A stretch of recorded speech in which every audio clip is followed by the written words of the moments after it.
और मुजफ्फरनगर दंगों से जुड़े करीब 13 साल पुराने नंगला मंदौड़ पंचायत केस में 25 आरोपियों को बड़ी कानूनी राहत मिली है। शासन के आदेश के बाद विशेष एमपी एमएलए कोर्ट ने मुकदमा वापस लेने की अनुमति दे दी है, जिनमें पूर्व मंत्री, सांसद और कई बड़े राजनीतिक चेहरे शामिल हैं। इस फैसले के बाद 2013 के दंगों की सियासत फिर चर्चा में है। रिपोर्ट देखिए।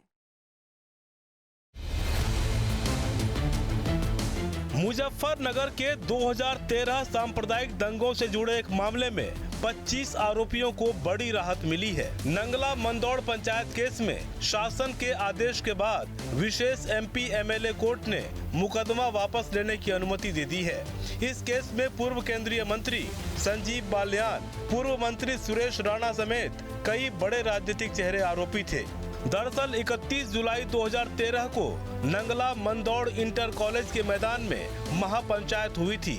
पुलिस के मुताबिक इसी पंचायत के बाद आरोपियों के खिलाफ मुकदमा दर्ज किया गया था। आरोप था कि पंचायत के दौरान निषेधाज्ञा का उल्लंघन हुआ, सरकारी कर्मचारियों के काम में बाधा डाली गई, रास्ता रोका गया और भाषणों के जरिए सांप्रदायिक तनाव भड़काने की कोशिश की गई। यही आरोप इस केस की पूरी कानूनी लड़ाई का आधार बने। इस मामले में बीजेपी और हिंदू संगठनों से जुड़े कई नेता आरोपी थे। पूर्व केंद्रीय मंत्री संजीव बालियान, पूर्व मंत्री सुरेश राणा, राज्य मंत्री कपिल देव अग्रवाल, इसके अलावा वीएचपी नेता साध्वी प्राची, वहीं समाजवादी पार्टी के मौजूदा सांसद हरेंद्र मल्लिक भी इस मामले में आरोपी थे।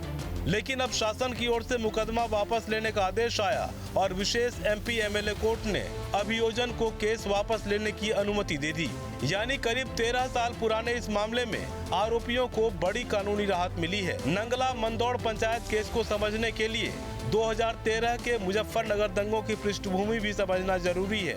मुजफ्फरनगर और आसपास के जिलों में हुई सांप्रदायिक हिंसा ने पूरे पश्चिमी उत्तर प्रदेश को झकझोर दिया था। आधिकारिक आंकड़ों के मुताबिक दंगों और उसके बाद हुई हिंसा में 60 से ज्यादा लोगों की मौत हुई थी, जबकि 40,000 से ज्यादा लोग विस्थापित हुए थे। 13 साल बाद नंगला मंदौड़ पंचायत केस में 25 आरोपियों को राहत मिल गई है। एक तरफ अदालत ने शासन के आदेश के बाद मुकदमा वापस लेने की अनुमति दी है, तो दूसरी तरफ 2013 के दंगों की यादें आज भी पश्चिमी यूपी की सियासत में जिंदा है। Team news 10।